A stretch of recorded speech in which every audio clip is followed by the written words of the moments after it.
বিসমিল্লাহির রহমানির রহিম। আসসালামু আলাইকুম। জনতার রান্নাঘর থেকে সবাইকে জানাচ্ছি শুভেচ্ছা। আশা করি সবাই ভালো আছেন।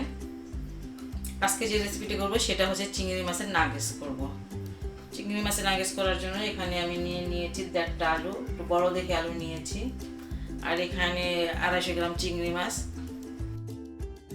নিয়েছি, কিছুটা ব্রেড ক্রাম্ব আর একটা ডিম লাগবে।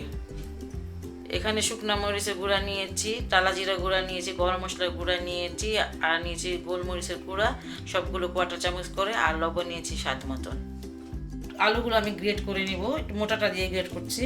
আপনার ইচ্ছে করলে মেখে নিতে পারেন, কিন্তু মেখে বলতে কি এমনি চটকে নিতে পারেন। আমার কাছে গ্রেট করলে ভালো লাগে, চটকাতে কষ্ট লাগে। আপনারা কিন্তু আরও মশলা দিতে পারেন ইচ্ছা করলে, আর না হলে কমিয়েও দিতে পারেন। আলুগুলো আমার গ্রেট করা হয়ে গেছে। আমি এখন চিংড়ি মাছগুলো আপনাদের কেটে দেখাবো কীভাবে কাটতে হবে। চিংড়ি মাছের মাথাটা আমি কেটে রাখবো, এটা আমার লাগবে না, এটা কিন্তু আমি অন্য কোনো কাজে লাগাবো, হয়তো ভর্তা, এটা পরিষ্কার করে ভর্তা বানিয়ে নিতে পারবো। আপনারাও তাই করবেন। আর এই যে মাছটা, এই লেজটা এতটুকু কেটে ফেলবেন, এটা ফেলে দিবেন না, এই লেজটা কাজে লাগবে আমার। এটাতে চোকলা যেটা সেটা থাকবে, লেজটা। আর এই যে মাছটা মাঝখানের অংশটা, সেটা এইভাবে ছিলে নেবেন। চিংড়ি মাছ মানে সবাই করতে পারেন। আর রকটা বিশেষ করে ফেলে দিবেন। আমি রকটা ফেলে দেখাই দিব। এর আগেও আমি আমার একটা ভিডিও আছে মাছের রক কীভাবে ফেলতে হয় সেটাই দেখিয়েছি। সব মাছে আবার রক থাকে না, আবার থাকেও। এই জিনিসটা ফেলে দিতে হবে। এইভাবে করে আমি অন্য অন্য মাছগুলো কেটে নিব। চিংড়ির মাছগুলো আমি পরিষ্কার করেছি, রকটা সব ফেলে তারপর ভালো করে ধুয়ে নিলাম। এখন আমি মাছগুলো কিমা করব।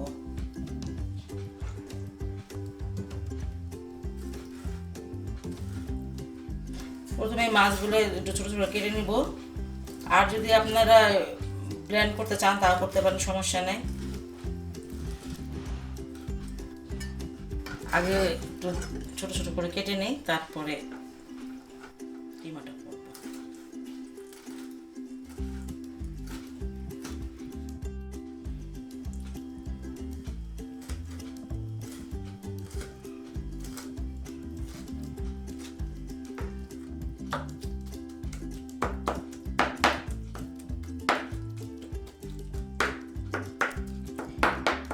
এগুলো আমি একটু ভালো করে কিমা করে নিব মাছগুলোকে। কিমাটা করা হয়ে গেছে আমার। এটা যে আমি আলুতে দিয়ে দিচ্ছি।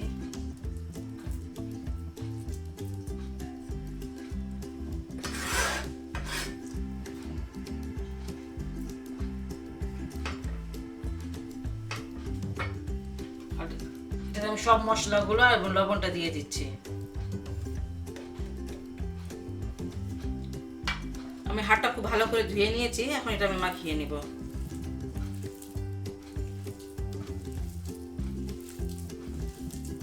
আপনারা যদি আরো বেশি চিংড়ি মাছ দিতে চান তাহলে দিতে পারেন, কোনো সমস্যা নেই, চিংড়ি মাছ দিলেই ভালো।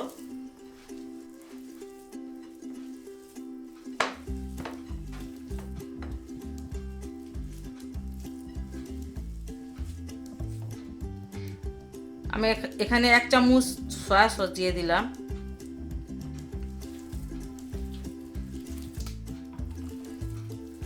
এটা আমি খুব ভালো করে মাখিয়ে নিয়েছি। এখন পরবর্তী স্টেপে আমি চলে যাব।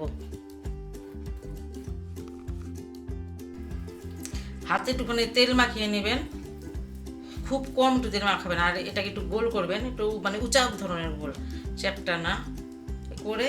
তারপর একটুখানি যে হাত দিয়ে একটু ছিদ্র করে দেবেন, দিয়ে এই যে লেজটা ছিদ্র না করলে হয়, এই লেজটা এটার ভিতরে এই যে এইভাবে রেখে দেবেন। তারপর যে মুখটা চেপে যাতে এটা বের না হয়ে যায়। এই তো এইভাবে করে আমি সবগুলো বানিয়েছি।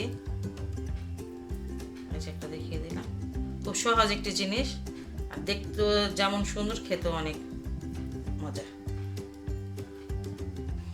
প্রথমে এটা ভালো করে আমি ডিমে চুবিয়ে নেব।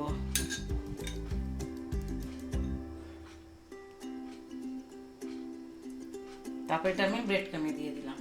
এটা ভালো করে ব্রেড ক্রামে একটুখানি গড়িয়ে নেবেন। খুব সুন্দর করে আস্তে আস্তে আস্তে করে দিয়ে তারপর আবার যতটা লাগবে বাকিগুলো ঝরে পড়ে যাবে। এই তো হয়ে গেল। এইভাবে করে আমি সবগুলো মানে ডিমে চুবে তারপর ব্রেড ক্রামে গড়িয়ে নেব। এগুলো আমার সব রেডি হয়ে গেছে, এখন আমি ভাজতে চলে যাব। আমি ভাজতে চলে আসলাম নাগেটসগুলো। ফ্রাই প্যানে কিছুটা তেল দিয়ে দিয়েছি, ডুবা তেলে ভাজবো না।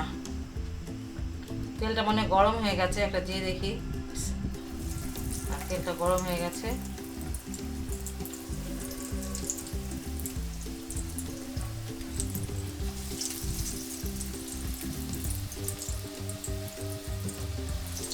বেশি অনেকগুলো দিব না, এই 4টায় ভেজে নিব, তারপর পরে আবার ভাজবো অন্যগুলো।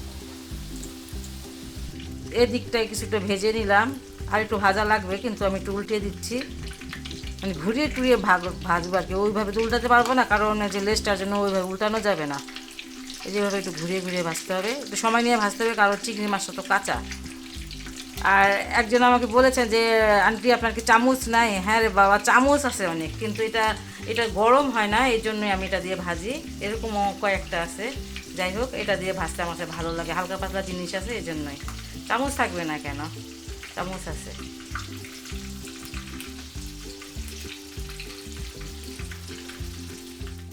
এইগুলো প্রায় আমি 8 মিনিটের মতন ভাজলাম। ভাজাটা হয়ে গেছে, এখন এটা আমি নামিয়ে নিব। আঁচটা কিন্তু মানে একদম কম রাখবেন, মিডিয়াম এবং লোয়ের, মিডিয়ামও না লো না, তার মাঝামাঝি রাখবেন, তাহলে ভাজাটা ভালো হবে। একটু আমার হয়ে গেল, আমি এগুলো উঠিয়ে নিচ্ছি।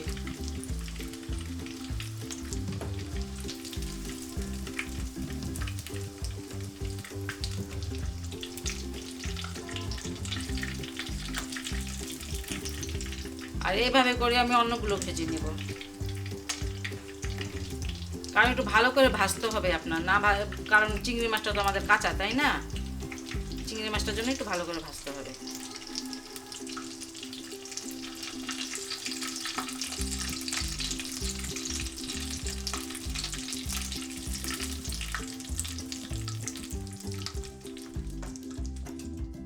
ছটপট হয়ে গেল আমার চিংড়ি নাগেটসগুলো। খেতে কিন্তু অসাধারণ, বাচ্চারা বড়রা সবাই খেতে পারেন এবং টিফিনে দিতে পারেন।